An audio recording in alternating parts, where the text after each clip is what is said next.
का खालसा वाहिगुरू जी की फतेह। समूह संगतां गुरु नानक नाम लेवा। जिन्हां ने भी 1984 ਦਾ ਜਿਹੜਾ ਜ਼ੁਲਮ ਹੋਇਆ ਸਿੱਖ ਕੌਮ ਦੇ ਉੱਪਰ ਆਪਣੇ ਪਿੰਡੇ ਤੇ ਹੰਢਾਇਆ ਵਾ ਜਾਂ ਉਸ ਦੌਰਾਨ ਉਹਨਾਂ ਨੇ ਦੇਖਿਆ ਵਾ ਉਸ ਜ਼ੁਲਮ ਨੂੰ, ਉਹ ਕਦੇ ਵੀ ਦਿਨ ਰਾਤ ਉਹਨੂੰ ਭੁੱਲ ਨਹੀਂ ਸਕਦੇ। ਸਾਡੀ ਯਾਦ ਸ਼ਕਤੀ ਵਿੱਚ ਹਮੇਸ਼ਾ ਕੱਲ੍ਹ ਦੀ ਤਰ੍ਹਾਂ ਅੱਜ ਦੀ ਤਰ੍ਹਾਂ ਤਰੋ-ਤਾਜ਼ਾ ਹੈ। ਤੇ ਮੈਂ ਸਿੱਖ ਕੌਮ ਨੂੰ ਇਹ ਦੱਸਣਾ ਚਾਹੁੰਦੀ ਹਾਂ, ਅਸੀਂ ਸਿੱਖ ਕੌਮ ਕਦੇ ਭੁੱਲ ਨਹੀਂ ਸਕਦੀ।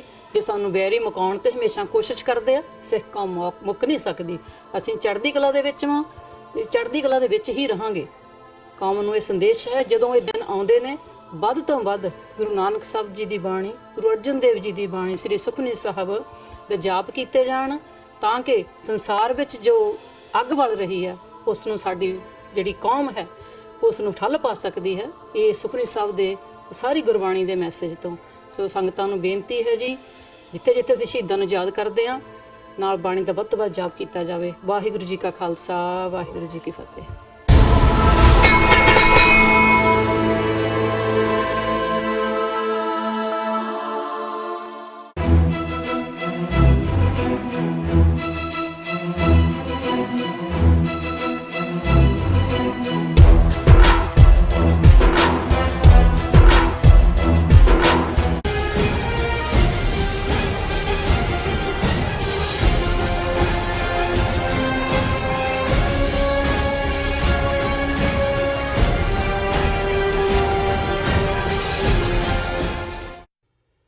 ਵਾਹਿਗੁਰੂ ਜੀ ਕਾ ਖਾਲਸਾ, ਵਾਹਿਗੁਰੂ ਜੀ ਕੀ ਫਤਿਹ। ਮੈਂ ਤੁਹਾਡੀ ਹੋਸਟ ਅਨਿਰਮ ਕੌਰ ਤੇ ਮੈਂ ਟੀਵੀ 84 ਦੇ ਸਾਰੇ ਦਰਸ਼ਕਾਂ ਤੇ ਸਰੋਤਿਆਂ ਦਾ ਦਿਲੀ ਸਵਾਗਤ ਕਰਦੀ ਹਾਂ ਪ੍ਰੋਗਰਾਮ ਸੱਚੋ ਸੱਚ ਵਿੱਚ, ਜਿਹੜੇ ਇਸ ਪ੍ਰੋਗਰਾਮ ਨਾਲ ਦੇਸ਼ਾਂ ਵਿਦੇਸ਼ਾਂ ਤੋਂ ਜੁੜ ਚੁੱਕੇ ਨੇ। ਖਾਲਿਸਤਾਨ ਅਫੇਅਰ ਸੈਂਟਰ ਦੇ ਸੰਚਾਲਕ ਡਾਕਟਰ ਅਮਰਜੀਤ ਸਿੰਘ ਜੀ ਰੋਜ਼ਾਨਾ ਦੀ ਤਰ੍ਹਾਂ ਸਟੂਡੀਓ ਵਿੱਚ ਮੇਰੇ ਨਾਲ ਸ਼ਾਮਿਲ ਨੇ। ਆਓ ਨਾ ਮਿਲ ਕੇ ਅੱਜ ਦੇ ਅਹਿਮ ਇਸ਼ੂਜ਼ ਉੱਪਰ ਗੱਲਬਾਤ ਕਰਦੇ ਹਾਂ। ਜੀ ਡਾਕਟਰ ਸਾਹਿਬ, ਵਾਹਿਗੁਰੂ ਜੀ ਕਾ ਖਾਲਸਾ, ਵਾਹਿਗੁਰੂ ਜੀ ਕੀ ਫਤਿਹ। ਜੀ ਡਾਕਟਰ ਸਾਹਿਬ, ਜੀ ਆਇਆਂ ਨੂੰ ਪ੍ਰੋਗਰਾਮ ਸੱਚੋ ਸੱਚ ਵਿੱਚ। ਬਹੁਤ ਸ਼ੁਕਰੀਆ ਜੀ ਡਾਕਟਰ ਸਾਹਿਬ, ਅੱਜ 12 ਜੂਨ 2019 29 ਜੇਠ ਨਾਨਕਸ਼ਾਹੀ ਸੰਮਤ 551 ਦਾ ਦਿਨ ਹੈ। ਤੇ ਡਾਕਟਰ ਸਾਹਿਬ, ਪ੍ਰੋਗਰਾਮ ਸ਼ੁਰੂ ਕਰਨ ਤੋਂ ਪਹਿਲਾਂ ਅਸੀਂ ਆਪਣੇ ਦਰਸ਼ਕਾਂ ਤੇ ਸਰੋਤਿਆਂ ਨੂੰ ਹਮੇਸ਼ਾ ਤਰ੍ਹਾਂ ਦੱਸੀਏ, ਵਿਊਅਰਸ, ਜੇ ਤੁਸੀਂ ਹੱਕ, ਸੱਚ, ਇਨਸਾਫ ਤੇ ਪੈਰਾ ਦਿੰਦਾ ਇੱਕੋ ਇੱਕ ਚੈਨਲ ਟੀਵੀ 84 ਨੂੰ ਦੇਖਣਾ ਚਾਹੁੰਦੇ ਹੋ ਤਾਂ ਤੁਸੀਂ ਦੇਖ ਸਕਦੇ ਹੋ ਸਪੈਕਟਰਮ ਕੇਬਲ, ਆਰਸੀਐਨ ਕੇਬਲ, ਬੈਲਫਾਰ cable in Canada, roku, Jadoo box, ਸ਼ਾਵਾ, ਫੇਸਬੁੱਕ ਟੀਵੀ 84 ਦੀ ਐਪ ਰਾਹੀਂ online streaming and IP box ਤੇ ਤੁਸੀਂ ਟੀਵੀ 84 ਨੂੰ ਦੇਖ ਸਕਦੇ ਹੋ। ਵਿਊਅਰਸ, ਜੇ ਤੁਸੀਂ ਟੀਵੀ 84 ਨਾਲ ਜਾਂ ਪ੍ਰੋਗਰਾਮ ਸੱਚੋ ਸੱਚ ਨਾਲ ਫੇਸਬੁੱਕ ਰਾਹੀਂ ਜੁੜੇ ਹੋ ਤਾਂ ਇਸ ਨੂੰ ਵੱਧ ਤੋਂ ਵੱਧ ਲਾਈਕ ਕਰੋ ਤੇ ਸ਼ੇਅਰ ਕਰੋ ਅਤੇ ਨਾਲ ਹੀ YouTube ਤੇ ਸਬਸਕ੍ਰਾਈਬ ਵੀ ਕਰੋ। ਇਹ ਵੀ ਅਸੀਂ ਆਪਣੇ ਦਰਸ਼ਕਾਂ ਨੂੰ ਦੱਸ ਦਈਏ ਕਿ ਤੁਸੀਂ ਟੀਵੀ 84 ਦੀ ਐਪ ਨੂੰ ਐਂਡਰੋਇਡ ਐਂਡ ਐਪ ਸਟੋਰ ਤੇ ਡਾਊਨਲੋਡ ਕਰਕੇ ਤੁਸੀਂ ਟੀਵੀ 84 ਦੀ ਲਾਈਵ ਸਟ੍ਰੀਮ 24 ਆਵਰਸ ਦੇਖ ਸਕਦੇ ਹੋ। ਵਿਊਅਰਸ, ਹੁਣ ਆਪਾਂ ਆਪਣੇ ਪ੍ਰੋਗਰਾਮ ਦੀ ਸ਼ੁਰੂਆਤ ਕਰਦੇ ਹਾਂ। ਤੁਸੀਂ ਸਾਡੇ ਨਾਲ ਇਸੇ ਤਰ੍ਹਾਂ ਹੀ ਜੁੜੇ ਰਹਿਣਾ। ਜੋ ਅੱਜ ਦੇ ਅਹਿਮ ਇਸ਼ੂ ਨੇ ਉਸ ਵਿੱਚ ਜੋ ਅੱਜ ਦਾ ਪਹਿਲਾ ਇਸ਼ੂ ਹੈ ਉਸ ਉੱਪਰ ਆਪਾਂ ਡਾਕਟਰ ਸਾਹਿਬ ਦੇ ਵਿਚਾਰ ਸੁਣਦੇ ਹਾਂ। ਜੀ ਡਾਕਟਰ ਸਾਹਿਬ, ਕੀ ਕਹਿਣਾ ਚਾਹੋਗੇ? ਦੇਖੋ, ਅਸੀਂ ਅਕਸਰ ਜਦੋਂ ਖਾਲਿਸਤਾਨ ਐਸਟੈਬਲਿਸ਼ ਕਰਨ ਦੇ ਪ੍ਰਿੰਸੀਪਲ ਦੀ ਗੱਲ ਕਰਦੇ ਹਾਂ ਜੀ ਤੇ ਜ਼ਾਹਰ ਹੈ ਕਿ ਦੋ ਐਗਜ਼ਾਮਪਲਸ ਸਾਡੇ ਸਾਹਮਣੇ ਨੇ ਜਿੱਥੇ ਕਿ ਧਰਮ ਤੇ ਆਧਾਰਿਤ ਜਿਹੜੀ ਸਟੇਟ ਹੋਣ ਦੇ ਵਿੱਚ ਆਈ। ਜੀ ਬੇਸ਼ੱਕ ਦੋਨਾਂ ਦੇ ਰੀਜ਼ਨ ਵੱਖੋ ਵੱਖਰੇ ਸਨ ਔਰ ਟਾਈਮਿੰਗ 'ਚ ਵੀ ਲਗਭਗ 1 ਸਾਲ ਦਾ ਫਰਕ ਹੈ, ਹਾਲਾਤ ਵੀ ਦੋਨਾਂ ਦੇ ਵਿੱਚ ਡਿਫਰੈਂਟ ਸਨ। ਪਰ ਜਦੋਂ ਤੁਸੀਂ ਕਿਸੇ ਚੀਜ਼ ਨੂੰ ਡਿਸਕਸ ਕਰਦੇ ਹੋ ਤਾਂ ਤੁਸੀਂ ਸਿਧਾਂਤਕ ਪੈਰਲਲ ਜ਼ਰੂਰ ਦੇਖਦੇ ਹੋ ਜਿਹਦੇ ਤੇ ਕਿ ਅਸੀਂ ਆਪਣਾ ਕੇਸ ਖਾਲਿਸਤਾਨ ਦਾ ਬਿਲਡ ਕਰ ਸਕੀਏ। ਜੀ ਪਹਿਲਾਂ ਤਾਂ ਪਾਕਿਸਤਾਨ ਦੀ ਗੱਲ, ਔਰ ਪਾਕਿਸਤਾਨ ਕਾਇਦੇ ਆਜ਼ਮ ਮੁਹੰਮਦ ਅਲੀ ਜਿਨ੍ਹਾਂ ਨੇ ਬੜੇ ਅਸਰਦਾਰ ਅੰਦਾਜ਼ ਦੇ ਵਿੱਚ ਆਪਣੀ ਕੌਮ ਦੇ ਕੇਸ ਨੂੰ ਪਲੀਡ ਕੀਤਾ। ਬਿਲਕੁਲ, ਉਹਨਾਂ ਨੇ ਬੇਸ਼ੱਕ ਇਸ ਦੀਆਂ ਜੜ੍ਹਾਂ ਉਹ ਸਾਵਰਕਰ ਹੋਏ, ਲਾਲਾ ਲਾਜਪਤ ਰਾਏ ਹੋਏ ਜਾਂ ਉਸ ਨਸਲ ਦੇ ਲੋਕ ਜਿਨ੍ਹਾਂ 'ਚ ਬਾਅਦ 'ਚ ਡਾਕਟਰ ਹੈਡਗਵੇਅਰ ਜਾਂ ਗੋਲਵਲਕਰ ਵੀ ਸ਼ਾਮਲ ਹੋਏ, ਜਿਨ੍ਹਾਂ ਨੇ ਆਪਣੀ ਮਾਨਸਿਕ, ਆਪਣੀ ਜ਼ਹਿਨੀ ਨਫ਼ਰਤ ਜਿਹੜੀ ਮੁਸਲਮਾਨਾਂ ਪ੍ਰਤੀ ਸੀ ਉਸ ਦਾ ਇਜ਼ਹਾਰ ਕੀਤਾ। ਪੋਲੀਟੀਕਲ ਈਡੀਅਮ ਦੇ ਵਿੱਚ ਵੀ ਇਹ ਗੱਲ ਉਹ ਹਿੰਦੂ ਮਹਾਸਭਾ ਹੋਏ ਜਾਂ RSS ਦੀ ਹੋਂਦ ਦੇ ਨਾਲ ਸਾਹਮਣੇ ਆਈ,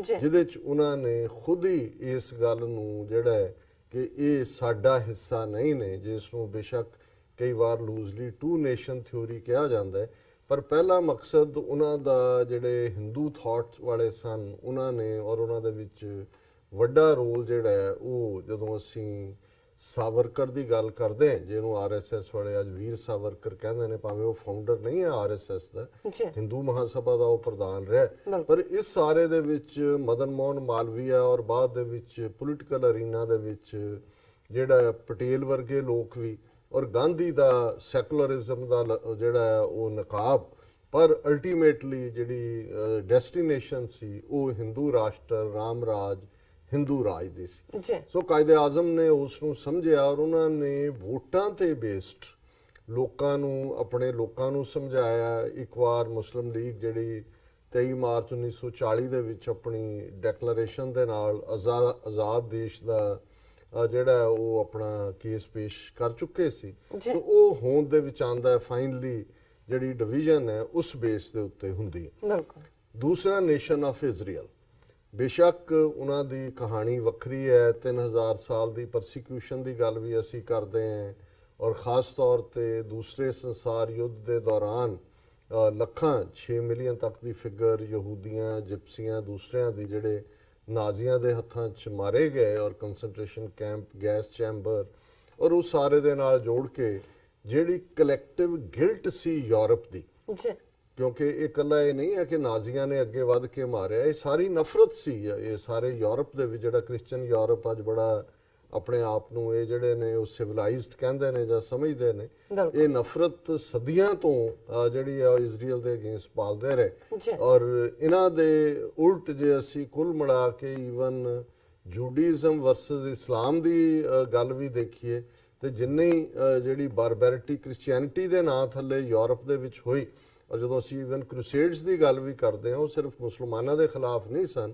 ਯਹੂਦੀ ਵੀ ਉਹ ਵੱਡਾ ਤੌਰ ਦੇ ਉੱਤੇ ਉਸ ਦਾ ਹਿੱਸਾ ਬਣਦੇ ਰਹੇ, ਕਿਉਂਕਿ ਉਹ ਨਫ਼ਰਤ ਬਿਲਟ ਇਨ ਸੀ। ਇਹ ਵੱਖਰੀ ਗੱਲ ਹੈ ਕਿ ਅੱਜ ਇੱਥੇ ਨਿਊਟ ਗਿੰਗਰਿਚ ਵਰਗੇ ਅਮਰੀਕਾ 'ਚ ਜਦੋਂ ਉਹਨੇ 90s 'ਚ Zudio Christian values of this country ਗੱਲ ਕੀਤੀ, ਤੇ ਇਹ ਕੋਈ ਹਿਸਟਰੀ ਨੂੰ, ਕੋਈ ਅਮਰੀਕਾ ਦੀਆਂ ਰੂਟਸ ਕੋਈ ਜੂਡੀਓ ਕ੍ਰਿਸਚੀਅਨ ਵੈਲਿਊਜ਼ ਦੀਆਂ ਨਹੀਂ ਨੇ, ਕ੍ਰਿਸਚੀਅਨ ਵੈਲਿਊਜ਼ ਕਹਿ ਸਕਦੇ ਹਾਂ, ਕਿਉਂਕਿ ਪਿਲਗ੍ਰਿਮਸ ਦੇ ਨਾਲ ਜੁੜੀ ਹੋਈ ਗੱਲ ਹੈ ਜਿੱਥੋਂ ਇਸ ਦੀ ਸ਼ੁਰੂਆਤ ਹੁੰਦੀ ਹੈ।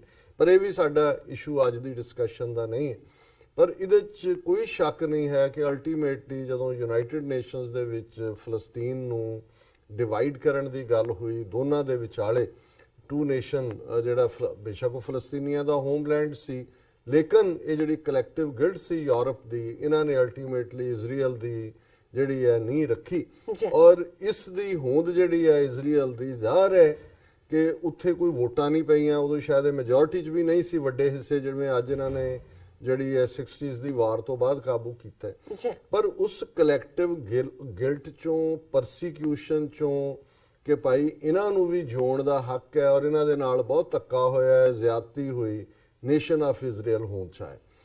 ਹੁਣ ਜ਼ਾਹਰ ਹੈ ਕਿ ਜੇ ਇਜ਼ਰਾਈਲ ਦੀ ਹੋਂਦ ਪਰਸੀਕਿਊਸ਼ਨ ਤੇ ਆਧਾਰਿਤ ਨਿਕਲੀ ਕਿ ਜੀ ਇਹਨਾਂ ਦੇ ਉੱਤੇ ਬਹੁਤ ਜ਼ੁਲਮ ਹੋਏ ਨੇ, ਤੇ ਆਸ ਤਾਂ ਇਹ ਕੀਤੀ ਜਾਣੀ ਚਾਹੀਦੀ ਸੀ ਜਾਂ ਇਹ ਹੁੰਦੀ ਕਿ ਭਾਈ ਉਹ ਨੇਸ਼ਨ ਆਫ ਇਜ਼ਰਾਈਲ ਜਿਹੜਾ ਹੈ ਉਹ ਇੱਕ ਐਗਜ਼ੈਂਪਲਰੀ ਨੇਸ਼ਨ ਬਣ ਕੇ ਦਿਖਾਉਂਦਾ ਦੁਨੀਆ ਨੂੰ ਕਿ ਭਾਈ ਜੋ ਸਾਡੇ ਨਾਲ ਸਦੀਆਂ ਤੋਂ ਹੁੰਦਾ ਰਿਹਾ ਜਾਂ ਹੋਇਆ, ਅਸੀਂ ਕਿਸੇ ਨਾਲ ਨਹੀਂ ਹੋਣ ਦਿਆਂਗੇ, ਕਿਸੇ ਨਾਲ ਨਹੀਂ ਕਰਾਂਗੇ, ਔਰ ਅਸੀਂ ਇੱਕ ਆਈਡੀਅਲ ਸੁਸਾਇਟੀ ਜਿੱਥੇ ਸਾਰਿਆਂ ਦੇ ਹੱਕ ਬਰਾਬਰ ਹੋਣ, ਪਰਸੂਟ ਆਫ ਹੈਪੀਨੈਸ, ਕੋਈ ਅਮਰੀਕਾ ਵਰਗਾ ਮਾਡਲ ਹੀ ਸਹੀ ਜੇ ਉਸ ਤੋਂ ਬਿਹਤਰ ਨਹੀਂ ਹੁੰਦਾ, ਉਸ ਨੂੰ ਕਰਦੇ। ਲੇਕਿਨ ਅਸੀਂ ਜੇ ਪਿਛਲੇ ਆਲਮੋਸਟ 71-72 ਸਾਲ ਦੀ ਹਿਸਟਰੀ ਇਜ਼ਰਾਈਲ ਔਰ ਫਲਸਤੀਨੀਆਂ ਦੀ ਰਿਲੇਸ਼ਨਸ਼ਿਪ ਦੀ ਦੇਖੀਏ, ਤੇ ਫਿਰ ਇਹ ਇੱਕ ਦੁੱਖ ਦੀ ਗੱਲ ਹੈ, ਕਿਉਂਕਿ ਜਦੋਂ ਅਸੀਂ ਆਪਣਾ ਕੇਸ ਐਜ਼ ਅ ਪਰਸੀਕਿਊਟਡ ਪੀਪਲ ਵੀ ਪੇਸ਼ ਕਰਦੇ, ਔਰ ਉਹਦੇ 'ਚ ਇਹ ਦੁੱਖ ਹੁੰਦਾ ਦੇਖ ਕੇ ਕਿ ਇਜ਼ਰਾਈਲ ਨੇ ਫਲਸਤੀਨੀਆਂ ਦੇ ਨਾਲ ਕਿਹੋ ਜਿਹਾ ਸਲੂਕ ਕੀਤਾ, ਕਿਹੋ ਜਿਹਾ ਕਰ ਰਹੇ ਨੇ, ਕਿਵੇਂ ਈਵਨ ਜਿਹੜੀ ਉਹਨਾਂ ਦੇ ਵਿਦਨ ਇਜ਼ਰਾਈਲ ਦੇ ਵਿੱਚ ਜਿਹੜੇ ਅਰਬ ਮੁਸਲਿਮ ਨੇ, ਜਿਹੜੇ ਕਿ ਇਜ਼ਰਾਈਲ ਦੇ ਸ਼ਹਿਰੀ ਨਹੀਂ, ਉਹ ਉਸ ਤੋਂ ਵੀ ਪਹਿਲਾਂ ਦੇ ਉਹਨਾਂ ਦਾ ਹੋਮਲੈਂਡ ਹੈ, ਉਹਨਾਂ ਨੂੰ ਵੀ ਡੀਫਰੈਂਚਾਈਜ਼ ਵੀ ਕੀਤਾ ਹੋਇਆ, ਕਿਸੇ ਹੱਦ ਤੱਕ ਇਨਇਫੈਕਟਿਵ ਬਣਾਇਆ ਹੋਇਆ। ਉਹਨਾਂ ਦੀ ਹੁਣ ਉਹਨਾਂ ਦੀ ਇਜ਼ਰਾਈਲ ਦੀ ਫੌਜ ਦੇ ਵਿੱਚ 5 ਸਾਲ ਦੀ ਜਿਹੜੀ ਹੈ ਮੈਂਡੇਟਰੀ ਟ੍ਰੇਨਿੰਗ ਹੈ ਹਰ ਨੌਜਵਾਨ ਮੁੰਡੇ ਕੁੜੀ ਦੀ, ਪਰ ਉਹਨਾਂ ਦੀ ਉਹ ਨਹੀਂ ਹੁੰਦੀ, ਆਰਮੀ ਨੂੰ ਵੀ ਨਹੀਂ ਜੁਆਇਨ ਕਰ ਸਕਦੇ। ਕੁਝ ਹੋਰ ਵੀ ਪਾਬੰਦੀਆਂ ਇਸ ਕਿਸਮ ਦੀਆਂ ਆਪਣੀ ਜੈਨੂਇਨ ਅਰਬ ਪਾਪੂਲੇਸ਼ਨ ਦੇ ਉੱਤੇ ਹੈ। ਮੈਨੂੰ ਹੁਣ ਐਗਜ਼ੈਕਟ ਪਤਾ ਨਹੀਂ ਹੈ ਕਿ ਅਰਬ ਪਾਪੂਲੇਸ਼ਨ ਇਜ਼ਰਾਈਲ 'ਚ ਕਿੰਨੀ ਹੈ ਮੁਸਲਮਾਨਾਂ ਦੀ, ਪਰ ਮੇਰਾ ਖਿਆਲ ਹੈ ਵੀ 15% ਤੋਂ ਜ਼ਿਆਦਾ ਹੈ, ਜਿੰਨੀ ਮੇਰੀ ਪਾਸਟ ਮੈਮਰੀ 'ਚ ਗੱਲ ਪਈ ਹੋਈ। ਹੁਣ ਜਦੋਂ ਅਸੀਂ RSS ਦੀ ਨੀਤੀ ਦੀ ਗੱਲ ਕਰਦੇ ਹਾਂ ਔਰ ਬਹੁਤ ਵਾਰ ਅਸੀਂ ਆਪਣਾ ਕੇਸ ਜਿਵੇਂ ਖਾਸ ਤੌਰ ਤੇ ਮੈਂ ਨਾਨ ਸਿੱਖਾਂ ਦੇ ਵਿੱਚ ਜਦੋਂ ਗੱਲ ਕਹਿਣ ਦਾ ਮੌਕਾ ਬਣਦਾ ਹੈ, ਜਿਵੇਂ ਕਨੈਟੀਕਟ ਦੇ ਗਵਰਨਰ ਨੇ ਜਦੋਂ ਰਾਈਟ ਆਫ ਸੈਲਫ ਡਿਟਰਮੀਨੇਸ਼ਨ ਦੀ ਪ੍ਰੋਕਲੇਮੇਸ਼ਨ ਔਰ ਜੂਨ ਮਹੀਨੇ ਨੂੰ ਜਿਹੜੀ ਹੈ ਉਹਨਾਂ ਦੀ ਸਟੇਟ ਅਸੈਂਬਲੀ ਨੇ ਮੈਮੋਰੀਅਲ ਮੰਥ ਐਲਾਨਿਆ ਤੇ ਸਾਰੀਆਂ ਹੀ ਜਿਹੜੀਆਂ ਉਹਨਾਂ ਦੀਆਂ ਸਟੇਟ ਏਜੰਸੀਜ਼ ਔਰ ਉਹਨਾਂ ਦੇ ਨੁਮਾਇੰਦੇ ਉਸ ਇਕੱਠ ਦੇ ਵਿੱਚ ਸਨ ਕਨੈਟੀਕਟ ਦੇ ਵਿੱਚ, ਔਰ ਉੱਥੇ ਵੀ ਮੈਂ ਇਹ ਕੋਟ ਕੀਤਾ। ਉਸ ਤੋਂ ਪਹਿਲਾਂ ਵੀ ਜਦੋਂ ਨਿਊ ਜਰਸੀ ਦੇ ਵਿੱਚ ਇਸ ਦਿਨ ਨੂੰ ਖਾਲਸਾ ਸਾਜਨਾ ਦਿਵਸ ਨੂੰ ਮਨਾਇਆ ਗਿਆ ਤਾਂ ਉੱਥੇ ਵੀ ਮੈਂ ਇਹ ਗੱਲ ਨਾਜ਼ੀਆਂ ਦੇ ਨਾਲ ਮੈਂ ਜ਼ਰੂਰ ਉਹਨਾਂ ਨੂੰ ਸਮਝਾਉਣ ਦੇ ਲਈ ਅਮਰੀਕਨਾਂ ਨੂੰ ਕਿ ਭਾਈ ਜਿਵੇਂ ਜੋ ਪ੍ਰਿੰਸੀਪਲ ਨਾਜ਼ੀ ਸਟੇਟ ਦੇ ਸਨ, ਜਿਵੇਂ ਉਹਨਾਂ ਨੇ ਜਰਮਨ ਦੇ ਵਿੱਚ ਮਾਈਨੋਰਿਟੀਜ਼ ਨਾਲ ਯਹੂਦੀ ਔਰ ਕੈਥੋਲਿਕ ਫਿਜ਼ੀਕਲੀ ਹੈਂਡੀਕੈਪਡ ਸਿਵਲ ਲਿਬਰਟੇਰੀਅਨਸ ਨਾਲ ਕੀਤਾ, RSS ਦੀ ਆਈਡੀਓਲੋਜੀ ਐਗਜ਼ੈਕਟਲੀ ਉਹੀ ਹੈ। ਔਰ RSS ਜਿਹੜਾ ਜੇ ਹਿਟਲਰ ਦੀ ਜਾਂ ਨਾਜ਼ੀਆਂ ਦੀ ideology one nation one race one leader one people ਸੀ, ਤੇ ਇਹਨਾਂ ਦੇ ਵੀ ਹਿੰਦੁਸਤਾਨ ਹੈ। ਔਰ ਜਿਵੇਂ ਉਹਨਾਂ ਨੇ ਔਰ ਗੋਲਵਲਕਰ ਜਿਹੜਾ RSS ਦੇ ਫਾਊਂਡਰਸ ਚੋਂ ਹੈ, ਉਸ ਨੇ ਆਪਣੇ ਬੰਚ ਆਫ ਥਾਟਸ ਉਹਦੀ ਕਿਤਾਬ 'ਚ ਉਹਨੇ ਕਿਹਾ ਹੋਇਆ ਕਿ ਜੋ ਹੱਲ ਮਾਈਨੋਰਿਟੀਜ਼ ਦਾ ਨਾਜ਼ੀਆਂ ਨੇ ਕੱਢਿਆ ਉਹੀ ਅਸੀਂ ਇਹਨਾਂ ਦਾ ਜਿਹੜਾ ਆਪਣੇ ਮੁਲਕ ਦੇ ਵਿੱਚ ਕਰਾਂਗੇ। ਹੁਣ ਜ਼ਾਹਰ ਹੈ ਕਿ ਜੇ ਔਰ ਇਹ ਨਹੀਂ ਹੈ ਕਿ ਜੋ ਉਸਦਾ ਹੈ ਹੀ ਹਿਸਟਰੀ ਗਰਾਊਂਡਡ ਨੇ ਔਰ ਹਾਈਲੀ ਐਜੂਕੇਟਡ ਲੋਕ, ਨੋਬਲ ਪ੍ਰਾਈਜ਼ ਜਿੱਤਣ ਵਾਲੇ, ਦੁਨੀਆ 'ਚ ਕਾਢਾਂ ਕੱਢਣ ਵਾਲੇ, ਅਮਰੀਕਾ ਦੇ ਵਿੱਚ ਇੰਨਾ ਜ਼ਿਆਦਾ ਇਨਫਲੂਐਂਸ, ਆਪਣੇ ਇਹਨਾਂ ਦੇ ਥਿੰਕ ਟੈਂਕ ਬਿਜ਼ਨਸਿਸ ਬਿਗ ਕਿ ਉਹਨਾਂ ਨੂੰ ਪਤਾ ਨਹੀਂ ਹੈ ਵੀ RSS ਕੀ ਹੈ ਔਰ ਇੰਡੀਆ ਕੀ ਕਰ ਰਿਹਾ। ਔਰ ਮੈਂ ਸਮਝਦਾ ਹਾਂ ਵੀ ਇਹ ਜਿਹੜਾ ਇੱਕ ਅਫਸੋਸ ਇਸ ਲਈ ਕਿ ਜਦੋਂ ਅਸੀਂ, ਕਿਉਂਕਿ ਇਹਨੂੰ ਅਸੀਂ ਈਵਨ ਇਸ ਦੀ ਸ਼ੈਡੋ ਖਾਲਿਸਤਾਨ ਦੇ ਕੇਸ ਤੇ ਪੈਂਦੀ ਦੇਖਦੇ ਹਾਂ ਕਿ ਇੱਕ ਪਾਸੇ ਜਿਹੜਾ ਨੇ ਖੁਦ 70 ਸਾਲ ਪਹਿਲਾਂ ਸਫ਼ਰ ਕੀਤਾ, ਜਿਸ ਦੀ ਕਹਾਣੀ ਹੋਲੋਕਾਸਟ ਦੀ ਅੱਜ ਵੀ ਉਹਨਾਂ ਨੇ ਮਿਊਜ਼ੀਅਮ ਬਣਾਏ ਹੋਏ ਨੇ, ਹੋਲੋਕਾਸਟ ਫਿਲਮਾਂ ਬਣੀਆਂ ਹੋਈਆਂ, ਸ਼ਿੰਡਲਰਸ ਲਿਸਟ ਫਿਲਮ ਜਿਹੜੀ ਆਸਕਰ ਵਿਨਰ ਔਰ ਦੂਸਰਾ ਉਹਨੂੰ ਵੀ ਅੱਜ ਤੱਕ ਜਾਰੀ ਰੱਖ ਰਹੇ ਨੇ। ਪਰ ਇਹ ਕਿਵੇਂ ਬਗਲਗੀਰ ਹੋਏ, ਖਾਸ ਤੌਰ ਤੇ ਹਿੰਦੂਤਵੀ ਆਈਡੀਓਲੋਜੀ ਵਾਲਿਆਂ ਦੇ ਨਾਲ, RSS ਦੇ ਨਾਲ, ਮੋਦੀ ਤੇ ਨੇਤਨਯਾਹੂ ਕਿਵੇਂ ਇੱਕ ਦੂਜੇ ਦੇ ਯਾਰ ਹੀ ਨਹੀਂ, ਕਿਵੇਂ ਇੱਕ ਵੱਡੀ ਗਿਣਤੀ 8 ਤੋਂ 10 ਬਿਲੀਅਨ ਡਾਲਰ ਦੇ ਵੈਪਨ ਜਿਹੜੇ ਨੇ ਉਹ ਇੰਡੀਆ ਇਜ਼ਰਾਈਲ ਤੋਂ ਲੈ ਰਿਹਾ ਔਰ ਇੱਕ ਦੂਜੇ ਦੇ ਪੂਰਕ ਨੇ। ਔਰ ਜਿਹੜੀ ਖਬਰ ਤੋਂ ਬਾਅਦ ਮੈਂ ਇਸ ਨੂੰ ਅੱਜ ਡਿਸਕਸ ਕਰ ਰਹੇ ਹਾਂ ਕਿ ਆਲਰੇਡੀ ਹੁਣ ਇਹ ਸਿਰਫ ਇਹ ਨਹੀਂ ਹੈ ਇੱਕ ਸਟੇਜ ਤੇ ਜਿਹੜੀਆਂ ਪੁਰਾਣੀਆਂ ਕਾਂਗਰਸ ਦੀਆਂ ਹਕੂਮਤਾਂ ਸੀ, ਨਹਿਰੂ ਤੋਂ ਲੈ ਕੇ ਔਰ ਹੁਣ ਮਨਮੋਹਨ ਸਿੰਘ ਤੱਕ, ਉਹਨਾਂ ਦੀ ਕੋਸ਼ਿਸ਼ ਸੀ ਕਿ ਵੀ ਉਹ ਟੂ ਨੇਸ਼ਨ ਥਿਊਰੀ ਵੀ ਸਪੋਰਟ ਕਰਦੇ ਸੀ ਕਿ ਵੀ ਫਲਸਤੀਨੀਆਂ ਦਾ ਵੀ ਹੱਕ ਹੈ, ਉਹਨਾਂ ਦਾ ਦੇਸ਼ ਹੋਣਾ ਚਾਹੀਦਾ ਹੈ। ਇਜ਼ਰਾਈਲ ਦੇ ਨਾਲ ਨਰਸਿਮਹਾ ਰਾਓ ਨੇ 1991-92 ਦੇ ਵਿੱਚ ਸਫਾਰਥੀ ਜਿਹੜੇ ਨੇ ਉਹ ਸੰਬੰਧ ਕਾਇਮ ਕੀਤੇ, diplomatic relation, charge D affairs ਜਿਹੜਾ ਉਹ ਬਣਾਇਆ, ਉਦੋਂ ਤੱਕ ਈਵਨ ਇਜ਼ਰਾਈਲ ਨੂੰ ਰੈਕਗਨਾਈਜ਼ ਵੀ ਨਹੀਂ ਸੀ ਕੀਤਾ। ਲੇਕਿਨ ਟੂ ਨੇਸ਼ਨ ਥਿਊਰੀ ਦੇ ਥੱਲੇ ਔਰ ਫਲਸਤੀਨੀਆਂ ਦੇ ਹੱਕ ਦੇ ਵਿੱਚ ਭਾਰਤ ਵੱਲੋਂ ਜਦੋਂ ਵੀ ਕਦੇ UN ਲੈਵਲ ਤੇ ਜਾਂ ਕਿਤੇ ਕੋਈ ਵੋਟਿੰਗ ਪੈਟਰਨ ਹੁੰਦਾ ਸੀ ਤੇ ਉਹ ਫਲਸਤੀਨੀਆਂ ਦੇ ਹੱਕ ਦੇ ਵਿੱਚ ਵੋਟ ਪਾਉਂਦੇ ਸੀ, ਜਾਂ ਕਿਸੇ ਵਰਸਟ ਫਾਰਮ ਜਿੱਥੇ ਕਿ ਇਜ਼ਰਾਈਲ ਦਾ ਵੀ ਕੋਈ ਬਹੁਤ ਕਰੂਸ਼ਲ ਜਿਹੜਾ ਉਹ ਸਿੰਘ ਨਾਲ ਫਸਿਆ ਹੋਏ ਉਦੋਂ ਐਬਸਟੇਨ ਕਰ ਜਾਂਦਾ ਸੀ। ਪਰ ਹੁਣ ਕਿਸ ਹੱਦ ਤੱਕ ਇਹ ਖੁਦ ਨਾਜ਼ੀਆਂ ਦੇ ਹੱਥਾਂ 'ਚ ਸਫ਼ਰ ਕਰਨ ਵਾਲੇ ਲੋਕ ਉਹਨਾਂ ਦੇ ਨਾਲ ਬਗਲਗੀਰ ਹੋ ਗਏ ਨੇ, ਜਿਨ੍ਹਾਂ ਦਾ ਸਾਰਾ ਤਰਜ਼ੇ ਹਕੂਮਤ ਹੀ ਨਾਜ਼ੀਆਂ ਵਾਲਾ ਹੈ। ਇਹਨੂੰ ਤੁਸੀਂ ਪਿਟੀ ਕਹੋ, ਇਹਨੂੰ ਆਇਰਨੀ ਕਹੋ, ਇਸ ਨੂੰ ਨਥਿੰਗ ਲਰਨਡ ਫਰਮ ਦਾ ਲੈਸਨ ਫਰਮ ਦਾ ਹਿਸਟਰੀ, ਇਹਨੂੰ ਜੋ ਵੀ ਇਹਨੂੰ ਟਰਮ ਦਿੱਤੀ ਜਾਏ। ਪਰ ਮੈਂ ਇਹ ਸਮਝਦਾ ਵੀ 70 ਸਾਲ ਦੇ ਵਿੱਚ ਇੰਨੀ ਵੱਡੀ ਤਬਦੀਲੀ, ਚੇਂਜ, ਇਹ ਦੱਸਦੀ ਹੈ ਕਿ in the end of the day we have learnt nothing, we have forgotten nothing। ਜੇ ਅਸੀਂ ਇਨਸਾਨੀ ਤਾਰੀਖ ਦੀ ਗੱਲ ਹੀ ਕਰੀਏ, ਔਰ ਇਹ ਪਹਿਲੀ ਖਬਰ ਜਿਹੜੀ ਇਸ ਹਵਾਲੇ ਨਾਲ ਹੈ। ਔਰ ਫਿਰ ਡਾਕਟਰ ਅਚਿਨ ਵਿਨਾਇਕ ਨੇ, ਉਹਨਾਂ ਦਾ ਰਾਈਟ ਅਪ ਵੀ ਅੱਜ ਹੀ ਮੇਰੀਆਂ ਨਜ਼ਰਾਂ 'ਚੋਂ ਗੁਜ਼ਰਿਆ, ਜਿਹਦੇ 'ਚ ਉਹਨਾਂ ਨੇ ਕਿਹਾ ਵੀ ਇੰਡੀਆ ਕਿਵੇਂ ਹੌਲੀ ਹੌਲੀ ਇਜ਼ਰਾਈਲ ਦੀ ਜਿਹੜੀ ਹੈ ਤਰਜ਼ ਦੇ ਉੱਤੇ ਹਕੂਮਤ ਐਸਟੈਬਲਿਸ਼ ਕਰ ਰਿਹਾ। ਜਿਵੇਂ ਇਜ਼ਰਾਈਲ ਨੇ ਅਰਬਾਂ ਨੂੰ, ਮੁਸਲਮਾਨਾਂ ਨੂੰ, ਫਲਸਤੀਨੀਆਂ ਨੂੰ ਡੀ ਫਰੈਂਚਾਈਜ਼ ਔਰ ਬਿਲਕੁਲ ਸੈਕੰਡ ਕਲਾਸ ਸਿਟੀਜ਼ਨ ਬਣਾਇਆ, ਵੀ ਇੰਡੀਆ ਦਾ ਹੁਣ ਅਗਲਾ ਜਿਹੜਾ ਮਾਡਲ ਹੈ ਕਨਸਟੀਟਿਊਸ਼ਨਲੀ ਇੰਡੀਆ ਨੂੰ ਇਜ਼ਰਾਈਲ ਦੇ ਮਾਡਲ ਦੇ ਉੱਤੇ, ਤਾਂ ਕਿ ਬਾਕੀ ਜਿਹੜੀਆਂ ਮਾਈਨੋਰਿਟੀਜ਼ ਨੇ, ਅਕਲੀਤਾਂ ਨੇ, ਉਹਨਾਂ ਨੂੰ ਸੈਕੰਡ ਕਲਾਸ ਸਿਟੀਜ਼ਨ ਬਣਾਇਆ ਜਾਏ। ਪਰ ਉਹਦੀ ਗੱਲ ਕਰਨ ਤੋਂ ਪਹਿਲਾਂ ਇੱਕ ਫਲਸਤੀਨੀਆਂ ਦੀ ਹਿਊਮਨ ਰਾਈਟਸ ਆਰਗੇਨਾਈਜੇਸ਼ਨ ਹੈ ਜਿਹਦਾ ਨਾਮ ਸ਼ਾਹਿਦ ਹੈ।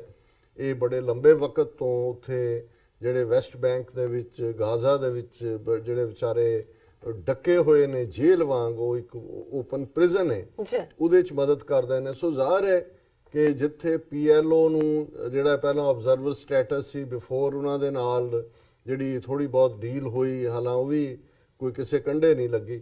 ਸੋ ਇਹਨਾਂ ਦੀ ਯੂਨਾਈਟਿਡ ਨੇਸ਼ਨਸ ਇੱਕ ਬਾਡੀ ਹੈ, ਇਕਨੋਮਿਕ ਐਂਡ ਸੋਸ਼ਲ ਕਾਉਂਸਲ। ਹੁਣ ਇਹ ਜਿਹੜੀ ਸ਼ਾਹਿਦ ਆਰਗੇਨਾਈਜੇਸ਼ਨ ਹੈ, ਉਹਨਾਂ ਨੇ ਅਪਲਾਈ ਕੀਤਾ ਹੋਇਆ ਸੀ ਇਸ ਇਕਨੋਮਿਕ ਐਂਡ ਸੋਸ਼ਲ ਕਾਉਂਸਲ ਦੇ ਵਿੱਚ ਕਿ ਸਾਨੂੰ ਆਬਜ਼ਰਵਰ ਸਟੇਟਸ ਦਿੱਤਾ ਜਾਏ। ਹੁਣ ਬਹੁਤ ਵਾਰ ਸਾਨੂੰ ਵੀ ਇਹ ਸੁਝਾਅ ਆਉਂਦੇ ਨੇ ਕਿ ਜੀ ਅਸੀਂ ਸਿੱਖ ਕਿਉਂ ਨਹੀਂ ਆਪਣੀ ਕੋਈ NGO ਜਾਂ ਦੂਸਰੀ ਜਿਹੜੀ ਹੈ ਉਸ ਨੂੰ ਆਬਜ਼ਰਵਰ ਸਟੇਟਸ ਦਿਵਾਉਂਦੇ, ਪਰ ਮੇਰਾ ਹਮੇਸ਼ਾ ਇਹ ਰਿਹਾ ਵੀ ਅਲਟੀਮੇਟਲੀ ਆਬਜ਼ਰਵਰ ਸਟੇਟਸ ਸਿਰਫ ਤੁਹਾਡਾ ਕੰਮ ਜਾਂ ਤੁਹਾਡੀ ਨੀਡ ਜਾਂ ਤੁਹਾਡੇ ਨਾਲ ਨਹੀਂ ਬਣਦੀ, ਉਹਦੇ 'ਚ ਸਬਜੈਕਟ ਟੂ ਵੋਟਿੰਗ ਹੁੰਦਾ ਹੈ। ਔਰ ਇੰਡੀਆ ਇੰਨਾ ਪਾਵਰਫੁਲ ਹੈ ਵੀ ਉਹਨਾਂ ਨੇ ਕਿਤੇ ਪਾਸੇ ਵੜਨ ਨਹੀਂ ਦਿੱਤਾ ਹੈ, ਔਰ ਅੱਗੇ ਤਾਂ ਉਹਨਾਂ ਨੇ ਆਪਣਿਆਂ ਨੂੰ ਨਹੀਂ ਵੜਨ ਦਿੱਤਾ ਜਿਹੜੇ ਵੀ ਕੋਈ ਇਸ ਕਿਸਮ ਦੇ ਸਫਰਿੰਗ ਲੋਕ ਨੇ। ਹੁਣ ਜਿਵੇਂ ਇਜ਼ਰਾਈਲ ਦੇ ਹੱਕ ਦੇ ਵਿੱਚ ਇੰਡੀਆ ਖਲੋਤਾ ਹੈ, ਜਦੋਂ ਇਹ ਸ਼ਾਹਿਦ ਆਰਗੇਨਾਈਜੇਸ਼ਨ ਨੇ ਆਬਜ਼ਰਵਰ ਸਟੇਟਸ ਲਈ ਐਪਲੀਕੇਸ਼ਨ ਦਿੱਤੀ ਹੋਈ ਸੀ ਔਰ ਇਜ਼ਰਾਈਲ ਨੇ ਪੁਸ਼ ਕੀਤਾ ਕਿ ਇਸ ਦੇ ਉੱਤੇ ਵੋਟ ਪਵਾਈ ਜਾਏ ਕਿ ਇਹ ਤਾਂ ਟੈਰਰਿਸਟ ਆਰਗੇਨਾਈਜੇਸ਼ਨ ਹੈ, ਇਹ ਤਾਂ ਹਮਸ ਔਰ ਹਿਜ਼ਬੁੱਲਾ ਨਾਲ ਜੁੜੀ ਹੋਈ ਹੈ। ਉਹ ਦੇਖਣਾ ਚਾਹੁੰਦੇ ਸੀ ਵੀ ਕੌਣ ਉਹਨਾਂ ਦੇ ਨਾਲ ਖੜੇ, ਔਰ ਉਸ ਦਾ ਨਤੀਜਾ ਇਹ ਹੋਇਆ ਕਿ ਉਹਨਾਂ ਦੀ ਜਿਹੜੀ ਐਪਲੀਕੇਸ਼ਨ ਸੀ ਆਬਜ਼ਰਵਰ ਸਟੇਟਸ ਦੀ, ਉਹ 28 ਵੋਟਾਂ ਵਰਸਸ 14 ਵੋਟਾਂ ਦੇ ਨਾਲ ਜਿਹੜੀ ਹੈ ਰਿਜੈਕਟ ਹੋ ਗਈ। ਸੋ 28 ਕੰਟਰੀਜ਼ ਨੇ ਉਹਨਾਂ ਦੇ ਇਜ਼ਰਾਈਲ ਦੇ ਹੱਕ ਵਿੱਚ ਵੋਟ ਪਾ ਕੇ ਉਹਨੂੰ ਟੈਰਰਿਸਟ ਆਰਗੇਨਾਈਜੇਸ਼ਨ ਬਣਾਇਆ, ਔਰ ਉਹਨਾਂ 'ਚ ਸਭ ਤੋਂ ਅੱਗੇ ਜਿਹੜੀ ਪਹਿਲੀ ਵੋਟ ਪਾਉਣ ਵਾਲਾ ਉਹ ਇੰਡੀਆ ਸੀ। ਔਰ ਇਹ ਖਬਰ ਦਾ ਟਾਈਟਲ ਹੀ ਇਹ ਹੈ, in a first India votes in favour of Israel at United Nations against Palestinian human rights body. India changes its decades-old position on two-state theory, votes to deny observer status to Palestinian body. So ਉਹਦੇ 'ਚ ਜਿਹੜਾ ਜਿਨ੍ਹਾਂ ਨੇ Israel ਦੇ ਹੱਕ 'ਚ vote ਕੀਤਾ ਉਹਨਾਂ 'ਚ ਜ਼ਾਹਰ ਹੈ ਅਮਰੀਕਾ ਹਮੇਸ਼ਾ ਹੀ ਪ੍ਰੋਟੈਕਟ ਕਰਦਾ ਹੈ, France, Germany, India, Japan, UK, south Korea ਔਰ ਕੈਨੇਡਾ ਉਹਨਾਂ ਨੇ, ਔਰ ਜਿਹੜੇ ਜਿਨ੍ਹਾਂ ਨੇ ਫਲਸਤੀਨੀਅਨ ਆਰਗੇਨਾਈਜੇਸ਼ਨ ਦੇ ਹੱਕ 'ਚ ਵੋਟ ਕੀਤਾ ਉਹਨਾਂ ਦੇ ਵਿੱਚ China, Russia, Saudi Arabia, Pakistan ਤੇ ਕੁਝ ਹੋਰ ਦੇਸ਼ ਜਿਹੜੇ ਛੋਟੀਆਂ ਕੰਟਰੀਜ਼। ਔਰ ਇਸ ਦਾ ਮਤਲਬ ਇਹ ਹੈ ਵੀ ਇਸ ਤੋਂ ਬਾਅਦ ਜਿਹੜੀ ਇਹਨਾਂ ਦੀ ਇਜ਼ਰਾਈਲ ਦੀ ਮਾਇਆ ਕਾਰਡੋਸ਼ ਹੈ, deputy chief of mission Israeli embassy the India 'ਚ, ਉਹਨੇ ਟਵੀਟ ਕੀਤਾ, thank you India for standing with Israel at United Nations and rejecting the request of terrorist organization Shahid to obtain the status of an observer in UN. Together, we will continue to act against terrorist organizations that intend to harm. So ਜ਼ਾਹਰ ਹੈ ਵੀ ਇਹ ਜਿਹੜਾ ਖੁੱਲ ਕੇ India ਦਾ Israel ਦੇ ਨਾਲ ਆਣਾ, ਇਹਨੇ even ਹੁਣ ਟੂ ਨੇਸ਼ਨ ਥਿਊਰੀ ਵੀ ਰਿਜੈਕਸ਼ਨ ਤੱਕ ਗਈ ਹੈ। ਔਰ ਜਿਵੇਂ ਮੈਂ ਕਿਹਾ ਵੀ ਇਹ ਪਹਿਲੀ ਵਾਰ ਹੋਇਆ ਵੀ ਇੰਡੀਆ ਨੇ ਇਸ ਕਿਸਮ ਦੀ ਲਾਈਨ ਲਈ ਹੈ। और काडोश ने कहा कि this is a good sign, India was the first country to support us amongst the Asia group, so we are very very happy. So हुण ये दस रहा है भी इंडिया की डायरैक्शन किस पासे नूं जा रही है। और जिवें मैं जिक्र किया है कि डॉक्टर अचिन विनायक जिहड़े यूनिवर्सिटी ऑफ दिल्ली प्रोफैसर भी रहे और फैलो सी ट्रांसनैशनल इंस्टीट्यूट एम्स्टरडम दे विच, और उन्होंने एक किताब भी लिखी हुई है ਜਿਹੜੀ ਹੈ painful transition bourgeois democracy in India and the rise of Hindu authoritarianism. So ਹੁਣ ਇਹ ਜਿਹੜੀ ਗੱਲ ਡਾਕਟਰ ਅਚਿਨ ਵਿਨਾਇਕ ਕਰ ਰਹੇ ਨੇ, ਅਥੋਰੀਟੇਟਿਵਲੀ ਕਰ ਰਹੇ ਨੇ, ਇਹ ਅਥਾਰਟੀ ਨੇ। ਔਰ ਉਹਦੇ 'ਚ ਜਿਹੜਾ ਉਹਨਾਂ ਦਾ ਆਰਟੀਕਲ ਹੈ ਉਹਦਾ ਟਾਈਟਲ ਹੀ ਇਹ ਹੈ, time to consider what the end goal is. ਕਿ ਜਦੋਂ ਹੁਣ ਅਸੀਂ ਵੀ ਕਹਿੰਦੇ ਹਾਂ ਕਿ ਜੀ ਇਹ ਹੁਣ RSS ਜਿਹੜਾ ਉਹ ਹਿੰਦੂ ਨੇਸ਼ਨ ਬਣਾ ਦੇਗਾ ਇਹਨੂੰ, ਇੰਡੀਆ ਨੂੰ ਕਨਸਟੀਟਿਊਸ਼ਨ ਹੀ ਬਣਾ ਦੇਗਾ, ਮਨੂੰ ਦੀ ਜਿਹੜੀ ਸਮ੍ਰਿਤੀ ਆ ਉਹ ਕਨਸਟੀਟਿਊਸ਼ਨ ਬਣ ਜਾਏਗੀ। ਚਲੋ ਅਸੀਂ ਤਾਂ ਇੱਕ ਜਨਰਲ 'ਚ ਇਹਨਾਂ ਦੀ ਦੇਖ ਰਹੇ ਹਾਂ ਵੀ ਪਰਸੈਪਸ਼ਨ ਕੀ ਹੈ, ਪਰ ਟੈਕਨੀਕਲੀ ਇਹ ਕਿਵੇਂ ਪੋਸੀਬਲ ਹੋਏਗਾ ਜਾਂ ਈਵਨ ਕਨਸਟੀਟਿਊਸ਼ਨਲੀ ਇਹਨੂੰ ਕਿਵੇਂ ਬਦਲਿਆ ਜਾ ਸਕਦਾ ਹੈ, ਇਹ ਆਰਟੀਕਲ ਮੈਨੂੰ ਆਪਣੇ ਆਪ 'ਚ ਬੜਾ ਯੂਨੀਕ ਲੱਗਾ। ਹਾਲਾਂ ਮੈਂ ਡਿਫਰੈਂਟ ਐਂਗਲਸ ਤੋਂ ਪੜ੍ਹਦਾ ਵੀ ਹਾਂ, ਦੇਖਦਾ ਵੀ ਹਾਂ ਵੀ ਇਹਨਾਂ ਦਾ ਗੋਲਵਲਕਰ ਨੂੰ, ਦੂਜਿਆਂ ਨੂੰ, ਪਰ ਇਹ ਦੱਸ ਰਿਹਾ ਵੀ ਅਲਟੀਮੇਟਲੀ ਜਿਹੜਾ ਮਾਡਲ ਹਿੰਦੂਤਵੀ ਇੰਡੀਆ ਨੂੰ ਹਿੰਦੂ ਨੇਸ਼ਨ ਬਣਾ ਕੇ ਜਿਹੜਾ ਉਹ ਹਾਸਲ ਕਰਨਾ ਚਾਹੁੰਦੇ ਨੇ, ਉਹ ਆਲਰੇਡੀ ਇਜ਼ਰਾਈਲ ਦੇ ਵਿੱਚ ਐਗਜ਼ਿਸਟ ਕਰਦਾ। ਕਿਉਂਕਿ ਬਹੁਤ ਵਾਰ ਅਸੀਂ ਜਦੋਂ ਇਜ਼ਰਾਈਲ ਬਾਰੇ ਪੜ੍ਹਦੇ ਹਾਂ ਜਾਂ ਦੇਖਦੇ ਹਾਂ ਜਾਂ ਸੁਣਦੇ ਹਾਂ ਤੇ ਉਹ ਫਲਸਤੀਨੀਆਂ ਦੇ ਹਵਾਲੇ ਨਾਲ ਹੀ ਹੁੰਦਾ ਹੈ ਕਿ ਜੀ ਉਹਨਾਂ ਨੇ ਵੈਸਟ ਬੈਂਕ 'ਚ ਕੀ ਕੀਤਾ, ਗਾਜ਼ਾ 'ਚ ਕੀ ਕੀਤਾ, ਜਾਂ ਇੱਕ ਕੱਲ੍ਹ ਦੀ ਖਬਰ ਹੀ ਸੀ ਕਿ ਕਿਵੇਂ ਇੱਕ ਬੱਚੀ ਨੂੰ ਉਹਦੇ ਪੇਰੈਂਟਸ ਨੂੰ ਐਸਕੌਰਟ ਹੀ ਨਹੀਂ ਕਰਨ ਦਿੱਤਾ, ਉਹਦੇ ਤੱਕ ਉਹਦੀ ਡੈਥ ਹੋ ਗਈ। ਇਸ ਕਿਸਮ ਦੀਆਂ ਉਹਨਾਂ ਦੀਆਂ ਕੈਲਸ ਔਰ ਬਰੂਟੈਲਿਟੀ ਦੀਆਂ ਕਹਾਣੀਆਂ ਅਕਸਰ, ਔਰ ਯੂਰਪ ਦੇ ਵਿੱਚ ਬਹੁਤ ਸਾਰੇ ਲੋਕਾਂ ਦੀ ਜ਼ਿਆਦਾ ਹਮਦਰਦੀ ਹੈ ਫਲਸਤੀਨੀਆਂ ਨਾਲ ਔਰ ਇਜ਼ਰਾਈਲੀ ਜ਼ੁਲਮ ਦੇ ਖਿਲਾਫ। ਹੁਣ ਅਮਰੀਕਾ 'ਚ ਵੀ ਜਿਹੜੀ ਹੈ ਉਹ ਗੱਲ ਨਹੀਂ ਹੈ ਇਹਨਾਂ ਦੇ ਖਿਲਾਫ। ਰਾਦਰ ਅਮਰੀਕਾ ਯੂਰਪ ਦੇ ਵਿੱਚ ਹੁਣ ਜਿਹੜਾ ਸਭ ਤੋਂ ਜ਼ਿਆਦਾ ਇਸ ਵੇਲੇ ਦੁਬਾਰਾ ਹੀਟ ਕ੍ਰਾਈਮਸ ਸ਼ੁਰੂ ਹੋਏ ਨੇ, ਐਂਟਾਈ ਸੈਮਿਟਿਜ਼ਮ ਹੈ, ਐਂਟਾਈ ਸੈਮਿਟਿਕ ਵੀ ਨੇ, ਲੇਕਿਨ ਇਹਦੇ ਬਾਵਜੂਦ ਇਹਨਾਂ ਦਾ ਰਵੱਈਆ ਜਿਹੜਾ ਹੈ ਉਹਨਾਂ ਫਲਸਤੀਨੀਆਂ ਪ੍ਰਤੀ ਜਿਨ੍ਹਾਂ ਦਾ ਉਹ ਹੋਮਲੈਂਡ ਹੈ ਉਹ ਬੜਾ ਹੌਸਟਾਈਲ ਹੈ। ਪਰ ਮੈਂ ਕਿਉਂਕਿ ਟੌਪਿਕ ਡਿਫਰੈਂਟ ਹੈ ਉਹਦੇ 'ਚ ਮਿਸਟਰ ਅਚਨ ਵਿਨਾਇਕ ਪੁੱਛਦੇ ਨੇ, how should we understand the concept of Hindu Rashtra, Hindu nation, is it a reality or a project? ਇਹ ਕੀ ਹੈ ਕਨਸੈਪਟ, ਰਿਐਲਿਟੀ ਹੈ ਕਿ ਪ੍ਰੋਜੈਕਟ ਹੈ? ਉਹਨਾਂ ਨੇ ਕਿਹਾ ਵੀ ਸੰਘ ਪਰਿਵਾਰ ਜਿਹੜਾ ਉਹ ਹਿੰਦੂ ਰਾਸ਼ਟਰ ਦੀ ਗੱਲ ਕਰਦੇ ਨੇ ਲੌਂਗ ਐਕਸਟਿੰਗ ਐਂਟਿਟੀ ਦੇ ਤੌਰ ਤੇ, but nevertheless also speak of the need to transform India. This suggest it's a project yet to be completed. ਵੀ ਉਹ ਗੱਲ ਤਾਂ ਕਰਦੇ ਨੇ ਪਰ ਨਾਲ ਹੀ ਇੰਡੀਆ ਨੂੰ ਟਰਾਂਸਫਾਰਮ ਕਰਨ ਦੀ ਗੱਲ ਕਰਦੇ ਨੇ। ਫਿਰ ਉਹਨਾਂ ਨੇ ਕਿਹਾ ਕਿ ਜੀ ਅੱਜ today the hold of Hindutva has reached a new level, a hegemony across geographical space and social depth, which according to its acolytes must be further widened and deepened। ਕਿ ਵੀ ਆਲਰੇਡੀ ਉਹਨਾਂ ਨੇ ਹੁਣ ਟੇਕ ਓਵਰ ਕਰ ਲਿਆ ਔਰ ਜਿਹੜੇ ਉਹਨਾਂ ਦੇ ਨੇ ਸਾਰੇ ਮੋਦੀ ਭਗਤ ਉਹ ਚਾਹੁੰਦੇ ਨੇ ਕਿ ਵੀ ਇਹਨੂੰ ਪੂਰੀ ਤਰ੍ਹਾਂ ਹੁਣ ਕਰੋ। But what is the end goal? Author ਪੁੱਛਦਾ ਵੀ ਚਾਹੁੰਦੇ ਕੀ ਨੇ, ਕਰਨਗੇ ਕੀ ਹੁੰਦਾ? when can the project be said to have been fulfilled? The fact is that a proper Hindu Rashtra cannot be secured until a Hindu state in all but name or even explicitly is established। ਕਿ ਉਹ ਜਿਹੜੇ ਗੋਲ ਨੇ ਇਹਨਾਂ ਦੇ ਉਹ ਪੂਰੇ ਉਦੋਂ ਤੱਕ ਨਹੀਂ ਹੋ ਸਕਦੇ ਜਦੋਂ ਤੱਕ ਇੰਡੀਆ ਨੂੰ as a Hindu state establish ਨਾ ਕਰ ਦੇਣ। ਹੁਣ ਇਹ ਕੀ ਹੈ? ਫਿਰ ਉਹਨੇ RSS ਦੀ ਗੱਲ ਕੀਤੀ ਕਿ ਵੀ ਇਹ ਕਾਫੀ ਦੇਰ ਤੋਂ ਉਹਨਾਂ ਨੇ ਸਟੇਟ ਤੋਂ ਆਪਣਾ ਡਿਸਟੈਂਸ ਰੱਖਿਆ ਹੈ। ਕਹਿੰਦਾ ਸੀ ਜੀ ਅਸੀਂ ਤਾਂ ਸੋਸ਼ਲ ਔਰ ਕਲਚਰਲ ਆਰਗੇਨਾਈਜੇਸ਼ਨ ਹੈ। ਫਿਰ ਭਾਰਤੀ ਜਨਸੰਘ ਆ ਗਿਆ, ਫਿਰ ਭਾਰਤੀ ਜਨਤਾ ਪਾਰਟੀ ਆ ਗਈ ਔਰ ਇਹ ਮਿਡ 1970s ਤੋਂ ਇਹ ਜਿਹੜਾ ਪਾਰਟ ਹੈ ਇਹ ਚੇਂਜ ਹੋਣਾ ਸ਼ੁਰੂ ਹੋਇਆ।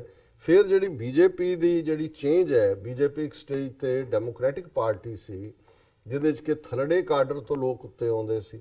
ਹੁਣ ਜਿਹੜਾ ਇਹਨਾਂ ਦੇ ਮੁਤਾਬਕ ਮਿਸਟਰ ਅਚਨ ਵਿਨਾਇਕ ਦੇ ਬੀਜੇਪੀ 'ਚ ਵੀ ਸੈਂਟਰਲਾਈਜੇਸ਼ਨ ਆਫ ਪਾਵਰ ਹੋ ਗਈ ਔਰ ਥਲੜੇ ਕਾਡਰ 'ਚ ਨਹੀਂ, ਪਾਵਰ ਉੱਤੇ ਐਗਜ਼ਿਸਟ ਕਰਦੇ। ਔਰ ਅੱਜ ਅਸੀਂ ਦੇਖ ਰਹੇ ਹਾਂ, ਅੱਗੇ ਤਾਂ ਤ੍ਰਿਮੂਰਤੀ ਸੀ ਪਿਛਲੀ ਵਾਰ ਜਿਸ ਦੇ ਵਿੱਚ ਮੋਦੀ ਔਰ ਅਮਿਤ ਸ਼ਾਹ ਔਰ ਜਿਹੜਾ ਹਟ ਗਿਆ ਹੁਣ ਅਰੁਣ ਜੇਤਲੀ, ਹੁਣ ਅਰੁਣ ਜੇਤਲੀ ਵੀ ਪਾਸੇ ਹੋ ਗਿਆ ਔਰ ਅਮਿਤ ਸ਼ਾਹ ਬੀਜੇਪੀ ਦਾ ਪ੍ਰੈਜ਼ੀਡੈਂਟ ਵੀ ਆ, ਹੋਮ ਮਿਨਿਸਟਰ ਵੀ ਬਣ ਗਿਆ, ਮੋਦੀ ਤੇ ਦੋ। ਸੋ ਸਾਰੀ ਪਾਵਰ ਇਹਨਾਂ ਦੋਨਾਂ ਦੇ ਹੱਥਾਂ 'ਚ ਹੈ। ਇਹ ਉਹਨਾਂ ਨੇ ਕਿਹਾ ਵੀ ਇੱਕ ਬੇਸਿਕ ਫੈਕਟ ਹੈ ਕਿ ਵੀ ਸੈਂਟਰਲਾਈਜੇਸ਼ਨ ਆਫ ਪਾਵਰ ਬੀਜੇਪੀ 'ਚ ਹੋਈ ਹੈ ਔਰ ਇਹਦਾ ਮਤਲਬ ਇਹ ਹੈ ਉਹਨਾਂ ਨੇ ਕਿਹਾ ਵੀ ਬੀਜੇਪੀ ਔਰ RSS ਦੇ ਵਿੱਚ ਇੱਕ ਪਾਰਟਨਰਸ਼ਿਪ ਜਿਹੜੀ ਹੈ ਇੱਕ ਨਵੇਂ ਲੈਵਲ ਤੇ ਕ੍ਰੀਏਟ ਹੋਈ ਹੈ। ਇਸ ਲਈ ਦੋਵੇਂ ਇੱਕ ਦੂਜੇ ਦੇ ਪੂਰਕ ਰਹਿਣਗੇ। ਸੋ ਹੁਣ ਉਹਨਾਂ ਨੇ ਕਿਹਾ ਵੀ ਹੋਏਗਾ ਕੀ? It's not enough to say that in coming period we can expect efforts to hollow out Indian democracy from within through restrictions on the exercise of civil liberties of various kinds, though through imposition of existing repressive laws, more manipulation and indirect influence of public media, making favored appointments and seeking to suborn investigation agencies and other sections। ਇਹ ਉਹਨਾਂ ਨੇ ਕਿਹਾ ਵੀ ਇੱਕ ਤਾਂ term ਚੱਲਦੀ ਰਹੇਗੀ ਹੁਣ ਕਿ ਜਿਵੇਂ ਅਸੀਂ ਕੱਲ ਡਿਸਕਸ ਕੀਤਾ ਸੀ ਕਿ ਉਹਨਾਂ ਨੇ ਕਿਹਾ ਜੀ ਐਟ ਲੀਸਟ 40% ਜਿਹੜੇ ਜੁਆਇੰਟ ਸੈਕਟਰੀ ਨੇ, ਰੀਅਲ ਪਾਵਰਫੁਲ ਜੁਆਇੰਟ ਸੈਕਟਰੀ ਹੁੰਦਾ ਹੈ, ਉਹ ਜਿਹੜੇ ਨੇ ਉਹ ਅਦਰ ਕਾਡਰ ਚੋਂ ਆਉਣਗੇ, ਨਾਟ IAS। ਸੋ ਜ਼ਾਹਿਰ ਹੈ ਉਹ ਤਾਂ RSS ਦੇ ਜਿਹੜੇ ਨੇ ਐਕਟਿਵਿਸਟ ਉਹਨਾਂ ਦੇ ਨਾਲ ਉਹਨੂੰ ਪੈਕ ਕਰਨਗੇ। ਫਿਰ ਉਹਨਾਂ ਨੇ ਕਿਹਾ ਕਿ to move forward in establishing an enduring Hindu Rashtra there will have to be effort to push through a raft of new laws below the level of the constitution that will render Muslims in particular as second class citizens while providing certain individuals and collective rights to Hindus not available for other religious communities। ਕਿ ਪਹਿਲਾ step ਇਹ ਹੋਏਗਾ ਕਿ ਕਾਨੂੰਨਾਂ ਦਾ ਸਹਾਰਾ ਲੈ ਕੇ ਹਿੰਦੂਆਂ ਨੂੰ ਸਪੈਸ਼ਲ ਸਟੇਟਸ ਦੇਣਾ ਔਰ ਮੁਸਲਮਾਨਾਂ ਔਰ ਦੂਸਰਿਆਂ ਨੂੰ ਪੁਸ਼ ਕਰਕੇ ਜਿਹੜਾ ਹੈ ਦੂਸਰੇ ਡੰਡੇ ਦੇ ਉੱਤੇ ਲਿਆ ਕੇ ਖੜਾ ਕਰਨਾ। Of course, there will be an effort to achieve a sufficient majority in both houses of parliament to make constitutional changes that the BJP and Singh have long sought. These will not stop at repudiating Article 370 but will extend to securing special status for Hindus, perhaps in ways similar to Nepal, where the state is formally declared as secular, but this is then undermined by the provision of a special status for Hinduism, that is protection of Sanatan religious culture. ਹੁਣ ਇਹ ਵੀ ਗੱਲ ਮੈਨੂੰ ਪਹਿਲੀ ਵਾਰ ਪਤਾ ਲੱਗੀ, ਪਹਿਲਾਂ ਅਸੀਂ ਇਹ ਪੜ੍ਹਿਆ, ਇਹਨੂੰ ਡਿਸਕਸ ਵੀ ਕੀਤਾ ਕਿ ਨੇਪਾਲ ਹੁਣ ਕੋਈ ਆਫੀਸ਼ੀਅਲੀ ਹਿੰਦੂ ਨੇਸ਼ਨ ਨਹੀਂ ਹੈ, ਉਹਨਾਂ ਨੇ ਆਪਣੇ ਆਪ ਨੂੰ ਸੈਕੂਲਰ ਡਿਕਲੇਅਰ ਕੀਤਾ, ਪਰ ਉਹਦੇ 'ਚ ਕਨਸਟੀਟਿਊਸ਼ਨ 'ਚ ਪ੍ਰੋਵੀਜ਼ਨ ਵੀ ਹੈ ਕਿ ਜੀ ਅਸੀਂ protection of Sanatan religious culture, ਉਹ ਹਿੰਦੂ ਸਿੱਧਾ ਨਹੀਂ ਆਇਆ, ਸਨਾਤਨ ਰਿਲੀਜੀਅਸ ਕਲਚਰ ਦੇ ਥੱਲੇ ਆ ਗਿਆ, ਜਿਹੜਾ ਕਿ ਇਹਨਾਂ ਨੇ ਰਾਹ ਨੇ ਪੁਸ਼ ਕੀਤਾ, ਉਹ ਮੇਧਾਵੀ ਲੋਕਾਂ ਨੂੰ ਜਿਹੜਾ ਨਾਲ ਲੱਗਦੇ ਨੇ ਬਿਹਾਰ ਦੇ ਉੱਥੇ ਬਲੌਕੇਡ ਕਰਵਾ ਕੇ। The longer aim is a Hindutva version of Israel. ਹੁਣ ਇਹ ਅਸਲੀ ਗੱਲ ਇੱਥੋਂ ਸ਼ੁਰੂ ਹੁੰਦੀ ਹੈ ਕਿ ਲੌਂਗ ਟਰਮ ਗੋਲ ਇਹ ਹੈ ਕਿ ਜਿਵੇਂ ਇਜ਼ਰਾਈਲ 'ਚ ਉਹਨਾਂ ਨੇ ਕਨਸਟੀਟਿਊਸ਼ਨਲੀ ਆਪਣੀ ਹੈਜੇਮਨੀ ਕਾਇਮ ਕੀਤੀ ਹੈ, ਯਹੂਦੀਆਂ ਨੇ ਬਾਕੀਆਂ ਨੂੰ ਸਬਵਰਟ ਕੀਤਾ ਹੈ, ਇੰਡੀਆ ਦਾ ਜਿਹੜਾ ਅਲਟੀਮੇਟ ਗੋਲ ਹੈ ਉਹ ਇਹ ਹੋਏਗਾ। Some observers such as Christopher Jefferlet have recognized this, but they have accepted the dangerously misleading term ethnic democracy coined by Professor Sami Samua to rationalize and basically provide an excuse for Israel's existence as Jewish state with formalized second-class citizens for its Arab Palestinian population. ਕਿ ਜਿਹੜੇ ਅਰਬ ਨੇ ਫਲਸਤੀਨੀਅਨ Israel 'ਚ ਰਹਿੰਦੇ ਨੇ, ਨਾਟ West bank ਦਾ, ਉਹ second class ਨੇ। ਉਹਨਾਂ ਨੇ ਕਿਹਾ ਜੀ ਆਹ ਪ੍ਰੋਫੈਸਰ ਨੇ ਇਹਦੇ ਲਈ ਟਰਮ ਕੱਢੀ ਐਥਨਿਕ ਡੈਮੋਕ੍ਰੇਸੀ, ਕਿ ਜੀ ਅਸੀਂ ਕਿਉਂਕਿ ਪਹਿਲਾਂ ਐਥਨੀਸਿਟੀ ਜਦੋਂ ਅਜੇ ਇਸਲਾਮ ਨਹੀਂ ਵੀ ਆਇਆ ਸੀ, ਇਸ ਲਈ ਜਿਹੜਾ ਅਸੀਂ ਇਹਨੂੰ ਪ੍ਰੋਟੈਕਟ ਕਰਨਾ ਹੈ। ਉਹਨਾਂ ਨੇ ਕਿਹਾ ਇਹ ਬੜੀ ਮਿਸਲੀਡਿੰਗ ਟਰਮ ਹੈ, ਔਰ ਇੰਡੀਅਨਸ ਲਈ ਇਹ ਟਰਮ ਜਿਹੜੀ ਹੈ ਕੋਇਨ ਕਰਨੀ ਔਰ ਇਹਨੂੰ ਯੂਜ਼ ਕਰਨਾ ਆਪਣੇ ਲਾਅ ਬਣਾਉਣ ਲਈ ਉਹ ਹੋਰ ਵੀ ਸੌਖਾ ਔਰ So yes, ethnic democracy means there are undemocratic features in Israel, but overall it can pass off as a democracy, a view supported by many pro-Israel liberals and of course by many.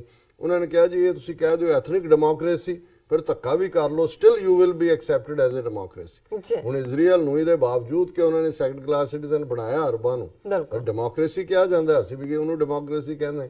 ਇਹ ਹੈ ਤਰੀਕਾ ਕਿ India ਆਪਣਾ democracy ਦਾ label ਵੀ ਨਹੀਂ ਛੱਡੇਗਾ, ਪਰ Israel ਦੇ model ਦੇ ਉੱਤੇ ਜਿਹੜਾ ਉਹ ਸਬਵਰਟ ਕਰਕੇ ਸਾਰਿਆਂ ਨੂੰ, ਉਹਨਾਂ ਨੂੰ ਸੈਕੰਡ ਕਲਾਸ ਸਿਟੀਜ਼ਨ ਜਿਹੜੇ ਭਾਰਤ ਦੀਆਂ ਮਾਈਨੋਰਿਟੀਜ਼ ਨੂੰ ਉਹਨਾਂ ਨੂੰ ਬਣਾ ਦੇਗਾ। ਉਹਨਾਂ ਨੇ ਕਿਹਾ ਇਹੀ ਗੱਲ ਸਾਊਥ ਅਫਰੀਕਾ 'ਚ ਵੀ ਹੁੰਦੀ ਰਹੀ ਜਿੱਥੇ ਅਪਾਰਥਾਈਡ ਸੀ, ਪਰ ਇਹ ਵੈਸਟਰਨ ਔਰ ਦੂਜੇ ਕਹਿੰਦੇ ਸੀ ਕਿ in African continent South Africa is the only one where there is democracy. ਉਸ ਡੈਮੋਕ੍ਰੇਸੀ 'ਚ ਕੀ ਸੀ, ਕਾਲਿਆਂ ਕੋਲ ਵੋਟ ਦਾ ਹੱਕ ਵੀ ਨਹੀਂ ਸੀ, ਗੋਰਿਆਂ ਦੇ ਕੋਲ ਸਾਰੇ ਹੱਕ ਸੀ, ਪਰ ਉਹਨੂੰ ਵੀ ਕਿਉਂਕਿ ਕਨਸਟੀਟਿਊਸ਼ਨਲੀ ਕੀਤਾ ਉਹਨਾਂ ਨੇ ਕਿਹਾ ਜੀ ਕਨਸਟੀਟਿਊਸ਼ਨਲ ਡੈਮੋਕ੍ਰੇਸੀ ਹੈ। ਇਹ ਹਿੰਦੂ ਰਾਸ਼ਟਰ will be a fundamentally undemocratic state and society, but with various democratic features, certainly for the religious majority and even extending somewhat beyond, but like Israel, which does not have a caste system requiring internal structures supporting ruthless repression by upper caste, it will not be a democracy. ਉਹਨਾਂ ਨੇ ਕਿਹਾ ਜੀ ਵੀ Israel 'ਚ ਚਲੋ caste system ਤਾਂ ਨਹੀਂ ਹੈ ਇੱਥੇ, ਕਿਉਂਕਿ ਉਸ ਕਿਸਮ ਦਾ ਜਦੋਂ ਐਸਟੈਬਲਿਸ਼ ਹੋਏਗਾ, ਮਨੂ ਸੰਹਿਤਾ ਵੀ ਵਿੱਚ ਆਏਗੀ, ਸੋ ਉੱਥੇ ਫਿਰ ਵੀ ਹੋਰ ਰਿਪਰੈਸਿਵ ਹੋਏਗਾ ਇਵਨ ਇਜ਼ਰਾਈਲ ਨਾਲੋਂ। No matter which party in Israel comes to power through the electoral process, whether it is considered left, right or centralist, this will not change the fundamental character of Israel as a Jewish state. Hindutva too will strive to create a similar political reality, no matter which other party ascends to New Delhi. ਉਹਨਾਂ ਨੇ ਕਿਹਾ ਜੀ Israel 'ਚ ਹੁਣ ਹਾਲਾਂ Netanyahu ਜਿੱਤ ਵੀ ਗਿਆ ਸੀ, ਵੱਡੀ ਪਾਰਟੀ ਨਹੀਂ ਬਣੀ, ਦੁਬਾਰਾ ਇਲੈਕਸ਼ਨਾਂ ਹੋਣਗੀਆਂ, ਉੱਥੇ ਵੀ ਇੱਕ ਐਕਸਟ੍ਰੀਮ ਲੈਫਟ ਹੈ, ਰਾਈਟ ਹੈ, ਸੈਂਟ, ਪਰ ਕੋਈ ਇਹ ਤਾਂ ਨਹੀਂ ਚੈਲੰਜ ਕਰਦਾ ਵੀ ਇਜ਼ਰਾਈਲ ਜੂਇਸ਼ ਸਟੇਟ ਨਹੀਂ ਹੈ, ਜਾਂ ਕੋਈ ਵੀ ਉੱਥੇ ਅਰਬਾਂ ਦੇ ਹੱਕ 'ਚ ਤਾਂ ਨਹੀਂ ਬੋਲੇਗੀ ਕੋਈ ਵੀ। ਉਹੀ ਹਾਲ ਇੰਡੀਆ 'ਚ ਤਾਂ ਆਲਰੇਡੀ, ਜਦੋਂ ਅਸੀਂ ਕਹਿੰਦੇ ਹਾਂ ਵੀ BJP and Congress A and B ਟੀਮਾਂ ਨੇ ਹਿੰਦੂਤਵਾ ਦੀਆਂ, ਔਰ ਈਵਨ ਰੀਜਨਲ ਪਾਰਟੀਜ਼ ਵੀ, ਉਹਨਾਂ ਦਾ ਵੀ ਜੇ ਰਵੱਈਆ ਦੇਖੋ, ਜੋ ਕੁਝ ਮੋਦੀ ਨੇ ਕੀਤਾ, ਕਿਸੇ ਨੇ ਖੁੱਲ ਕੇ ਕੋਈ nobody led from the front, ਜਿਵੇਂ ਰਵੀਸ਼ ਕੁਮਾਰ ਨੇ ਕਿਹਾ ਵੀ ਸਾਰੇ ਕੋਵਿਡ ਨੇ, ਕਿਉਂਕਿ ਜੇ ਤੁਸੀਂ ਸੈਕੂਲਰ ਹੋ ਤੇ ਸੈਕੂਲਰਿਜ਼ਮ ਦੀ ਗਰਾਊਂਡ ਤੇ ਖਲੋ ਕੇ ਚੈਲੰਜ ਕਰਦੇ। ਇਹਦੇ ਉਲਟ ਰਾਹੁਲ ਗਾਂਧੀ ਦੇ ਤਾਂ ਕਾਂਗਰਸ ਸਪੋਕਸਪਰਸਨ ਲੱਗੇ ਨੇ ਜੀ ਇਹ ਕੌਲ ਪੰਡਤ ਹੈ ਜੀ, ਦੇਖੋ ਪੁਸ਼ਕਰ ਤੀਰਥ 'ਚ ਜਾ ਕੇ ਉੱਥੇ ਨਹਾ ਕੇ ਆਇਆ, ਇਹਦੇ ਜਨਊ ਪਾਇਆ ਹੋਇਆ ਜੀ, ਇਹ ਸ਼ਿਵ ਜੀ ਦਾ ਭਗਤ ਹੈ ਜੀ, ਉਹ ਵੀ ਮੰਦਰਾਂ 'ਚ ਜਾ ਕੇ ਟੱਲੀਆਂ ਖੜਕਾ ਰਿਹਾ। ਸੋ ਆਲਰੇਡੀ ਜਿਹੜਾ ਈਵਨ ਇਜ਼ਰਾਈਲ ਚ ਨੋ ਮੈਟਰ ਕੋਈ ਲੈਫਟ ਪਾਰਟੀ ਹੈ ਜਾਂ ਰਾਈਟ ਪਾਰਟੀ ਹੈ, ਸਟੇਟ ਦਾ ਕਰੈਕਟਰ ਜਾਂ ਉਹਦਾ ਬਿਹੇਵੀਅਰ ਜਿਹੜਾ ਉਹਨਾਂ ਦੀ ਮਾਈਨੋਰਟੀ ਅਰਬਾਂ ਪ੍ਰਤੀ ਹੈ ਉਹਨੂੰ ਕੋਈ ਚੈਲੰਜ ਨਹੀਂ ਕਰਦਾ। ਇਵੇਂ ਹੀ ਇੰਡੀਆ 'ਚ ਹੋਏਗਾ ਔਰ ਉਹ ਆਲਰੇਡੀ ਹੋਇਆ ਈਵਨ ਕਨਸਟੀਟਿਊਸ਼ਨਲੀ ਹੋਏ ਜਾਂ ਨਾ ਹੋਏ। Two other broad similarities of purpose can be seen. A bada analytical. First, no part in Israel will allow any part of the occupied territory to secure full independent sovereignty. उन्होंने कहा जी Israel भावें जिन्ने मर्जी liberal ने कोई ये नहीं चाहेगा भी किसी हिस्से ਨੂੰ sovereignty ਦਿੱਤੀ ਜਾਏ ਉਹਨਾਂ ਦੇ ਜਿਹੜੇ struggling ਲੋਕ ਨੇ। They must keep overall control over the land. The status of Jammu and Kashmir is totally different from Palestine in international law. But the parallel with Israel policy is that no part in India will contemplate full respect for the autonomy of Jammu and Kashmir as was originally envisaged at the time of its accession, or even accord the people of the state the same respect for their human rights as people elsewhere in India expect under the constitution. ਉਹਨੇ ਕਿਹਾ ਜੀ ਹੁਣ ਹਾਲ ਇਹ ਹੈ ਵੀ ਜੰਮੂ ਕਸ਼ਮੀਰ ਨਾਲ ਜਦੋਂ ਉਹ ਐਕਸੀਡ ਹੋਇਆ, ਜਿਹੜਾ ਐਗਰੀਮੈਂਟ ਉਹਨਾਂ ਦਾ ਨਾਲ ਸੀ ਉਹਨੂੰ ਵੀ ਕੋਈ ਪਾਰਟੀ ਲਾਗੂ ਨਹੀਂ ਕਰਨਾ ਚਾਹੇਗੀ ਔਰ ਅਲਟੀਮੇਟਲੀ ਜਿਹੜਾ ਉਹਨਾਂ ਨੂੰ ਉਹ ਹੱਕ ਵੀ ਨਹੀਂ ਹੈਗੇ ਜਾਂ ਮਿਲਣਗੇ ਜਿਹੜੇ ਬਾਕੀ ਦੇਸ਼ ਦੇ ਸ਼ਹਿਰੀਆਂ ਦੇ ਕੋਲ ਨੇ। For both the Israeli and Indian political classes land is more important than the people. ਇਹ ਜਿਹੜਾ ਐਟੀਟਿਊਡ ਹੈ ਲੋਕ ਜਿਵੇਂ ਉਹ ਕਿਹਾ ਜੀ ਸਾਨੂੰ ਕਸ਼ਮੀਰ ਪਿਆਰ ਹੈ, ਕਸ਼ਮੀਰੀ ਨਹੀਂ ਪਿਆਰ ਹੈ। ਮਤਲਬ ਇਹ ਹੈ ਵੀ ਸਾਰੇ ਵੀ ਮਾਰ ਦਈਏ ਲੈਂਡ। ਔਰ ਐਗਜ਼ੈਕਟਲੀ ਮਿਸਟਰ ਅਚਨ ਵਿਨਾਇਕ ਨੇ ਇਸ ਗੱਲ ਦੀ ਐਡਵੋਕੇਸੀ ਕੀਤੀ ਕਿ ਬਈ ਇਹ ਇੰਡੀਆ ਦੀ ਜਿਹੜੀ ਅਪਰੋਚ ਹੈ ਔਰ ਇਜ਼ਰਾਈਲ ਦੀ ਅਪਰੋਚ ਇਸ ਮਾਮਲੇ ਤੇ ਇੱਕ ਹੈ। Land is more important than the people. Brutality over a deeply alienated people will reign, while Israel can offer varying degrees of autonomy, always retractable in place of the international law obligation to end its illegal occupation of Palestinian territory and even contemplate an accession of larger and larger swaths of this land. The BJP will seek to eliminate the two articles of constitution that gives legal expression to Jammu and Kashmir accession, section 35A and 370. ਉਹਨੇ ਕਿਹਾ ਜੀ Israel ਤਾਂ international law ਦੇ bonding ਥੱਲੇ ਜਾਂ ਦੂਜੇ ਥੋੜੀ ਬਹੁਤ ਉਹਨਾਂ ਨੂੰ ਕਦੇ ਦੇ ਵੀ ਦੇਗਾ ਰਿਹਾ। ਇੰਡੀਆ ਤਾਂ ਜਿਹੜੀ ਉਹਨਾਂ ਨੂੰ ਰਿਆਇਤ ਮਿਲੀ ਹੋਈ ਹੈ ਜੰਮੂ ਕਸ਼ਮੀਰ ਨੂੰ ਕਨਸਟੀਟਿਊਸ਼ਨਲ ਐਕਸੈਸ਼ਨ ਵੇਲੇ ਆਰਟੀਕਲ 35A and ਆਰਟੀਕਲ 370 ਉਹ ਵੀ ਖੋਲੇਗਾ। While other ruling parties at the center have all presided over massive erosion in the autonomy to the state promised in 1948, the BJP would like to do away with autonomy as a legal category altogether. ਉਹਨੇ ਕਿਹਾ ਜੀ ਕਾਂਗਰਸ ਦੀਆਂ ਹਕੂਮਤਾਂ ਵੇਲੇ ਵੀ ਕਸ਼ਮੀਰ ਦੇ ਵਿੱਚ ਉਹ power ਐਰੋਡ ਹੁੰਦੀ ਗਈ ਪਰ ਬੀਜੇਪੀ ਉਹਨੂੰ ਬਿਲਕੁਲ ਫਿਨਿਸ਼ ਕਰ ਦੇਗੀ। ਔਰ ਅਖੀਰ ਚ ਉਹਨੇ ਕਿਹਾ second, Israel has the right of return for Jews all over the world as an integral part of its citizenship law. Similarly, the BJP is pursuing through the Citizenship Amendment Bill the initiation of a similar right of return for non-Muslim Pakistanis, Bangladeshis, Afghans, and may eventually expand this to include persons of Indic religions from outside South Asian regions too. ਕਿਹਾ ਜੀ Israel ਦਾ ਇੱਕ ਪ੍ਰੈਮਿਸ ਹੈ ਕਿ ਦੁਨੀਆ 'ਚ ਜਿਹੜਾ ਵੀ ਯਹੂਦੀ origin ਸਾਬਤ ਕਰੇ ਮਾਂ ਵਾਲੇ ਪਾਸਿਓਂ ਖਾਸ ਉਹਨੂੰ ਇਜ਼ਰਾਈਲ ਦੀ ਸਿਟੀਜ਼ਨਸ਼ਿਪ ਹੈ, ਡਿਊਲ ਸਿਟੀਜ਼ਨਸ਼ਿਪ। ਔਰ ਉਹਨਾਂ ਨੇ ਆਲਰੇਡੀ ਜਿਹੜਾ ਸਿਟੀਜ਼ਨਸ਼ਿਪ ਅਮੈਂਡਮੈਂਟ ਲਾਅ ਬਣਾਇਆ ਉਹਦੇ 'ਚ ਆਲਰੇਡੀ ਉਹਨਾਂ ਨੇ ਕਿਹਾ ਕਿ ਸਾਊਥ ਏਸ਼ੀਆ 'ਚ ਉਹ ਪਾਕਿਸਤਾਨ, ਅਫਗਾਨਿਸਤਾਨ, ਬੰਗਲਾਦੇਸ਼, ਸ੍ਰੀਲੰਕਾ ਨਹੀਂ ਐਡ ਕੀਤੀ। ਉਹਦੇ 'ਚ ਜਿਹੜੇ ਕੋਈ ਵੀ ਹਿੰਦੂ ਨੇ ਉਹ ਆ ਸਕਦੇ ਨੇ ਕਿਉਂਕਿ ਇੰਡੀਆ ਉਹਨਾਂ ਦੀ ਮਦਰਲੈਂਡ ਹੈ। ਉਹਨਾਂ ਨੇ ਕਿਹਾ ਜੀ ਇਹ ਜਿਵੇਂ ਇਜ਼ਰਾਈਲ ਨੇ ਗਲੋਬਲੀ ਰੱਖਿਆ ਹੋਇਆ ਇਵੈਂਚੁਅਲੀ ਇਹ ਇੰਡਿਕ ਟਰਮ ਦੇ ਥੱਲੇ ਹਿੰਦੂਆਂ ਦੇ ਲਈ ਦੁਨੀਆ ਭਰ ਦੇ ਹਿੰਦੂਆਂ ਦੇ ਲਈ ਇੰਡੀਆ ਇਜ਼ਰਾਈਲ ਦੀ ਤਰਜ਼ ਤੇ dual citizenship ਖੋਲ ਸਕਦਾ ਹੈ। There is of course one basic difference between these two viciously exclusivist and undemocratic projects. ਇਹ ਦੋਨੋਂ ਹੀ undemocratic ਨੇ and exclusive ਨੇ। ਇਹਨਾਂ ਦੇ ਵਿੱਚ Zionism is happy to write piggyback on current Islamophobia. However, its fundamental enemy is not Islam but Palestinians, regardless of whether they are atheists, Muslims or Christians. It is therefore a more tolerant religious state. ਉਹਨੇ ਕਿਹਾ ਜੀ Israel 'ਚ ਫਿਰ ਵੀ ਇੱਕ ਵਾਦ ਹੈ ਜੀ, Israel ਮੁਸਲਮਾਨ ਵਿਰੋਧੀ ਨਹੀਂ ਹੈ, ਬਿਲਕੁਲ ਉਹ ਫਲਸਤੀਨੀਅਨ ਵਿਰੋਧੀ ਹੈ। ਉਹ ਭਾਵੇਂ ਫਲਸਤੀਨੀ ਈਸਾਈ ਹੋਏ, ਨਾਸਤਕ ਹੋਏ ਜਾਂ ਮੁਸਲਮਾਨ ਹੋਏ।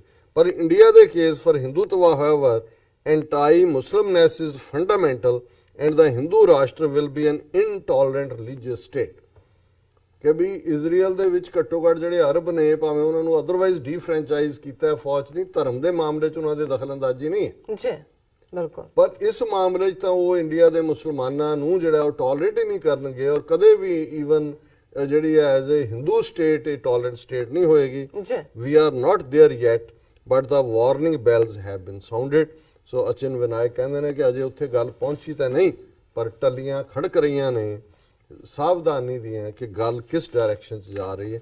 ਸੋ ਮੈਂ ਸਮਝਦਾ ਵੀ ਦੇਖੋ ਹਾਲਾਂ ਅਨਿਲ ਅਚਿਨ ਵਿਨਾਇਕ ਦੇ ਨਾਂ ਤੋਂ ਲੱਗਦਾ ਹਿੰਦੂ ਸੱਜਣ ਨੇ, ਜੀ ਪਰ ਜਿਹੜੇ ਉਹਨਾਂ 'ਚ ਵੀ ਥੋੜੀ ਬਹੁਤ ਇਮਾਨਦਾਰੀ ਰੱਖਦੇ ਨੇ ਉਹ ਇਹ ਮਹਿਸੂਸ ਕਰਦੇ ਨੇ ਕਿ ਵੀ ਇਹ ਅਲਟੀਮੇਟਲੀ ਇਹਨਾਂ ਦੀ ਡਿਸਟਰਕਸ਼ਨ ਹੈ, ਜੀ ਇਹਦੇ ਨਾਲ ਇਹ ਸਰਵਾਈਵ ਨਹੀਂ ਕਰਨਗੇ। ਇਜ਼ਰਾਈਲ ਇੱਕ ਛੋਟਾ ਜਿਹਾ 15,000 ਸਕੁਅਰ ਮਾਈਲ ਟੈਰੀਟਰੀ ਉਸ ਤੋਂ ਵੀ ਘੱਟ ਉਹਦੇ 'ਚ ਵੀ ਬਹੁਤੀ ਕਬਜ਼ੇ 'ਚ ਕੀਤੀ ਹੋਈ ਹੈ, ਉਹ ਇੱਕ ਵੱਖਰੀ ਗੱਲ ਹੈ। ਤੁਸੀਂ 1 ਬਿਲੀਅਨ 300 ਮਿਲੀਅਨ ਲੋਕਾਂ 'ਚ ਇਸ ਕਿਸਮ ਦਾ ਬਣਾ ਕੇ ਤੁਸੀਂ ਕਹੋ ਜੀ ਐਜ਼ ਏ ਨੇਸ਼ਨ ਤੁਸੀਂ ਨੋ ਵੇ।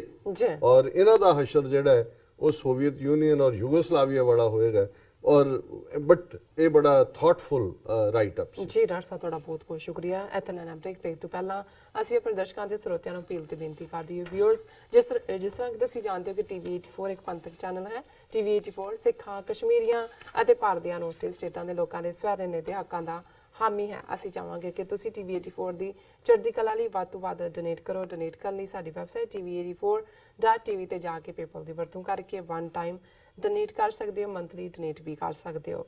ਤੁਸੀਂ ਟੀਵੀ 84 ਦੇ ਨਾਮ ਤੇ ਚੈੱਕ ਬਣਾ ਕੇ ਤੁਸੀਂ ਮੇਲ ਵੀ ਕਰ ਸਕਦੇ ਹੋ ਸਾਡੇ ਇਸ ਪਤੇ ਤੇ 36-0130 7th Avenue, Long Island City, New York 11101 USA। ਜਾਂ ਫਿਰ ਤੁਸੀਂ ਸਾਨੂੰ ਫੋਨ ਰਾਹੀਂ ਵੀ ਸੰਪਰਕ ਕਰ ਸਕਦੇ ਹੋ ਸਾਡੇ ਫੋਨ ਨੰਬਰ ਤੇ 5164060694। Thank you so much viewers.